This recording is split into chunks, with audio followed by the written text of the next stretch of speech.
राधे राधे दोस्तों। तो आज मैं आपको एक बहुत ही इंटरेस्टिंग बात बताने वाली हूँ। और हम लोग अभी पीछे कसोल गए थे। तो वहाँ पे हम मतलब काफ़ी घूमे और वहाँ के तीर्थ स्थानों में एक बहुत महत्वपूर्ण और वहाँ के स्थानीय लोगों की भी मान्यता है। वहाँ पे एक मणिकरण गुरुद्वारा है। आपने भी शायद सुना होगा या आप गए होंगे। तो मुझे ज़रूर बताना कि आप लोगों ने वहाँ क्या देखा और क्या महसूस किया। हम भी गए थे अभी बीच में। तो मतलब हम पहले वहाँ पे लोकल थोड़ा बहुत घूमे, मार्केट और भी ये सब चीज़ें थोड़ी बहुत देखी। फिर हम मतलब दूसरे दिन गए थे मणिकरण गुरुद्वारा। तो हमारा जो होटल था, तो वहाँ से लगभग 5 से 10 मिनट की दूरी थी मणिकरण गुरुद्वारे की। तो मतलब अब आप लोग कहाँ जा रहे हो, मतलब कसौल में कहाँ पे रुक रहे हो, ये मतलब आपके ऊपर है और उसकी दूरी कितनी है। पर अगर आप लोग वहाँ जाओ तो ज़रूर से जाना। वहाँ पे बहुत अच्छी जगह है और वहाँ पे जाके मैं लास्ट में आपको दिखाऊंगी वो चीज़ें जो मैं बता रही हूँ। तो वो चीज़ें दिखाऊंगी आपको। तो आप पूरा वीडियो देखना और उसमें लास्ट में आपको पता चलेगा कि मैं क्या बोल रही हूँ। तो हम लोग वहाँ पे गए, पहले गुरुद्वारे गए। तो मतलब हमें कुछ चीज़ें वहाँ की पता नहीं थी, मतलब पहले से ये चीज़ें हमको पता नहीं थी कि वहाँ पे क्या है क्या नहीं। तो मतलब एक अद्भुत चीज़ देखने को मिली। तो मतलब हमने कहीं ना कहीं सुना ज़रूर था, लेकिन मतलब हम लोग जब वहाँ गए तो वो चीज़ जब सामने देखी तो वो कुछ और ही मतलब अलग ही था सब कुछ। तो क्या हुआ कि हम पहले गुरुद्वारे गए, गुरुद्वारे में दर्शन किया।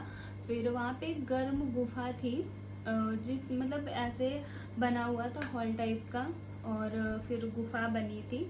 तो वहाँ पे मतलब उसकी जो ज़मीन थी वो बहुत गर्म थी। मान लो आपकी आप पैर रख रहे हो तो आपको महसूस हो रहा है कि मतलब बहुत गर्म है। ऐसा लग रहा था कि पूरे मतलब वातावरण में पूरे में भाप सी बनी हुई है, ऐसा लग रहा था।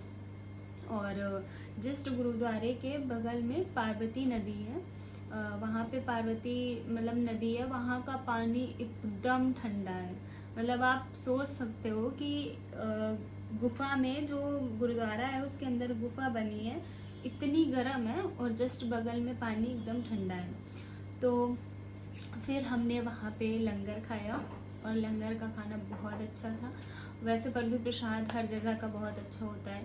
फिर हम खाना खाएं। फिर हमने खाने के बाद में थोड़ा सा इधर उधर देखा। तो मतलब शिवम और मैं दोनों लोग गए थे। तो हमने देखा कि मतलब यहाँ से क्या जा रहा है। तो एक दरवाज़ा था, तो वहाँ से हमने देखा कि यहाँ पे क्या है। तो हमें पता नहीं था, पर अचानक कहते हैं ना जब भगवान बुलाते हैं तो सारी चीज़ें सब अपने आप ही हो जाती हैं। तो हमने देखा तो वहाँ पे शिव जी का मंदिर था। तो हम गए, हमने दर्शन किया। एक शिव जी का छोटा मंदिर बना हुआ है, वहाँ पे आपको शिव जी मिलेंगे, नंदी बाबा मिलेंगे, सब बढ़िया अच्छे से हमने दर्शन किए। फिर हमने जो देखा कि मतलब एक शिव जी की प्रतिमा बनी हुई है, बहुत बड़ी अच्छी खासी बढ़िया प्रतिमा बनी हुई है। इतनी सुंदर बनी हुई है कि मैं मतलब आपको बोल भी नहीं सकती हूँ कि वो कितनी खूबसूरत है।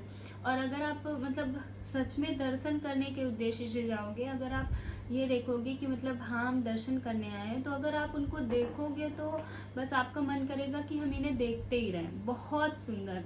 और जस्ट शिव जी के प्रतिमा के नीचे में आपको मिलेगा गर्म एकदम खौलता हुआ पानी का कुंड टाइप मिलेगा।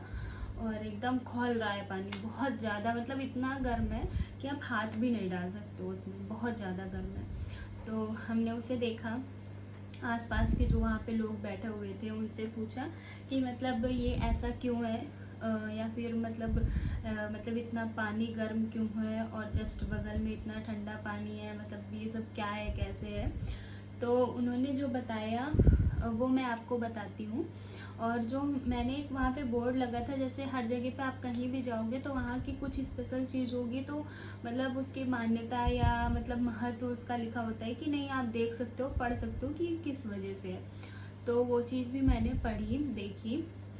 तो मैंने जो मतलब उनसे बात करके जाना और जो पढ़ के जाना वो मैं आपके साथ बताती हूँ, शेयर करती हूँ। तो मैंने क्या देखा कि मतलब वहाँ मैं आपको एक कहानी बता रही हूँ, जो कि मतलब वहाँ का पानी इतना गर्म क्यों है और उसका क्या कारण है।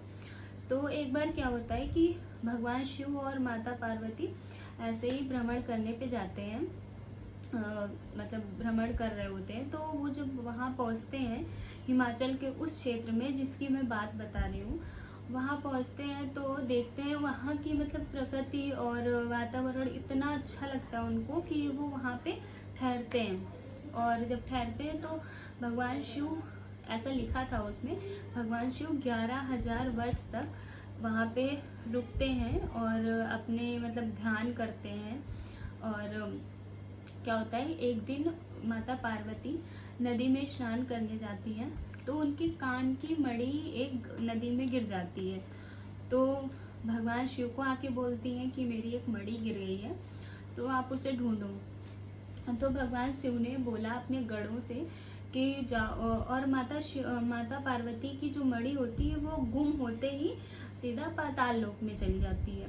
तो भगवान शिव ने बोला अपने गढ़ों से कि आप लोग जाओ मणि ढूंढ के लाओ। तो भगवान शिव के गढ़ जाते हैं पाताल लोक, उनको मणि नहीं मिलती। तो भगवान शिव से आके बताते हैं कि हमें मणि नहीं मिली। तो भगवान शिव बहुत क्रोधित हो जाते हैं, तो उनका तीसरा नेत्र खुल जाता है। जब उनका तीसरा नेत्र खुलता है तो उससे माँ नैना देवी प्रकट होती हैं। जो वहाँ के स्थानीय लोग हैं उनकी ये मान्यता भी है कि जब माँ नैना देवी वहाँ पे प्रकट होती हैं, वहाँ पे माँ नैना देवी का मंदिर भी बना है, हम लोग दर्शन करने भी गए थे। तो माँ नैना देवी प्रकट होती तो शिव जी बोलते हैं माँ नैना देवी से कि आप जाओ पाताल लोक और वहाँ से मणि लेकर आओ। तो जब माँ नैना देवी जाती हैं तो शेषनाग से बोलती हैं कि माता पार्वती के कान की मणि एक गिर गई है इसमें, तो आप मुझे वो दे दो। तो जो शेषनाग होते हैं वो बहुत जोर का फुकार मारते हैं, तो फुकार जाके ऊपर तक जाता है। तो माता की मणि, माता पार्वती की मणि के साथ साथ बहुत सारी मणियाँ उस फुकार की वजह से ऊपर आ जाती हैं। तो भगवान शिव बोलते हैं माता पार्वती से कि आपकी जो इसमें से मणि हो वो आप ले लो, बाकी सारी मणि नदी में ये समझ के डाल दो कि ये सारे पत्थर बन जाएं। तो माता पार्वती ऐसा ही करती हैं। तो जो शेषनाग ने फुकार मारी थी उसी की वजह से वहाँ का पानी इतना गर्म है, ये मान्यता है वहाँ के लोगों की, और ऐसा कहा भी जाता है। और इतना गर्म पानी इसी वजह से आता है वहाँ पे। तो वहाँ के सारे मतलब एक बार ये भी उसमें मतलब मैंने वहाँ के लोगों से पूछा तो पता चला कि गुरु नानक देव थे, तो वो वहाँ अपने शिष्यों के साथ में आए थे। तो जब वो आए थे तो मतलब कि वो वहाँ के लोगों से उन्होंने अपने वहाँ के लोगों से मतलब लंगर के लिए कुछ भोजन का सामान मांगा। तो क्या हुआ कि वहाँ पे कुछ पकाने के लिए आग नहीं था, भोजन पकाने के लिए आग नहीं थी। तो गुरु नानक देव ने अपने शिष्यों से कहा कि एक पत्थर उठाओ। तो जब शिष्य ने पत्थर उठाया तो वहाँ पे पत्थर के नीचे बहुत खौलता हुआ पानी था। तो शिष्य आश्चर्य में पड़ गया कि मतलब ऐसा कैसे हो सकता है।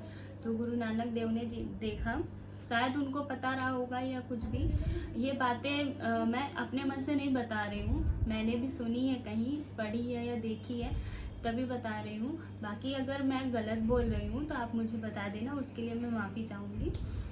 और हाँ, ये भी बता दूँ कि फिर वहाँ पे क्या हुआ कि गुरु नानक देव ने जब मतलब कहा अपने शिष्य से कि पत्थर उठाओ और उसके नीचे मतलब खौलता हुआ पानी था, तो गुरु नानक देव ने कहा मतलब इसमें इतना खौल रहा था कि खाना पक सकता था। तो गुरु नानक देव ने कहा कि मतलब ये इसमें डाल दो किसी बर्तन में बंद करके, तो ये पक जाएगा। पर ये अच्छे से तभी पकेगा और ग्रहण करने योग्य तभी बनेगा जब आप भगवान को ये चीज़ समर्पित कर दोगे।